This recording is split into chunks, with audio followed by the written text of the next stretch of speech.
Hi, this is Chuck Lemire from Bob Corcoran and Associates, and I'm here with another iHomefinder tip of the week. This particular week, we're going to be focusing on predictable analytics. Now, this has been a rising part of the real estate industry as well as other industries in order to be able to communicate with the consumer a value proposition that they click on or they follow up on. So, when it comes to real estate, let's first think about why someone would sell. How can we predict out of 400 homes in a neighborhood who's going to sell next?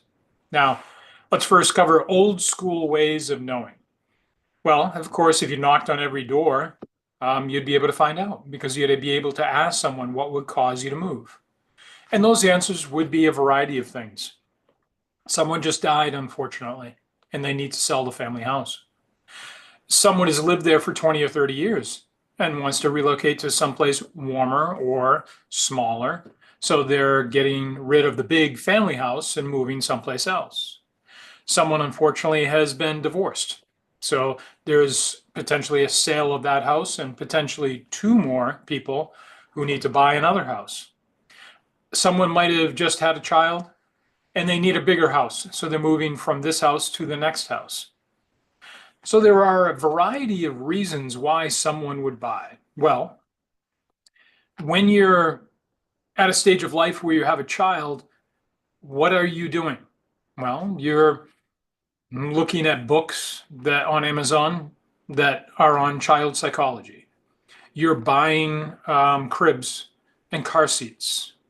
You're doing certain things that predictable analytics and blockchain technology can pick up on and then communicate that back to you.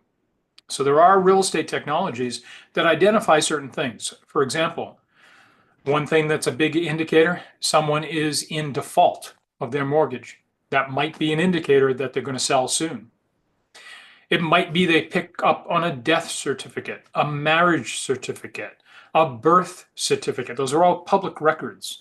So predictable analytics are two things. One, the public registration of certain documents, but also two, the ability for technologies to pick up on things that we do on the internet. We all know that in today's day and age, if you're talking about mattresses and then open up Instagram or Facebook, you're going to get ads for mattresses. Your phone is listening to you. That's what predictable analytics is. So how do we utilize those technologies, or how do we find those companies? Well, there aren't specific companies for all industries, but there are some for real estate. And so those companies can be a very good possibility to find the person who's thinking about selling, to communicate with, to get into your database, follow up with, and present your value proposition. So when taking a look at different elements of your business, you do have to ask yourself, how am I building my database? How am I communicating with my database? But also nuances like predictable analytics. And how do I incorporate some companies that can help me drive that lead to me? Now, some companies have that on their backside. There are companies like Boomtown, as an example, that some of our teams use that do use certainly clicks on real estate. That's obvious. However, some of the backside technology is also public information and also those analytics that can be seen behind or in addition to the habits of the consumer outside of real estate to be able to drive you that lead.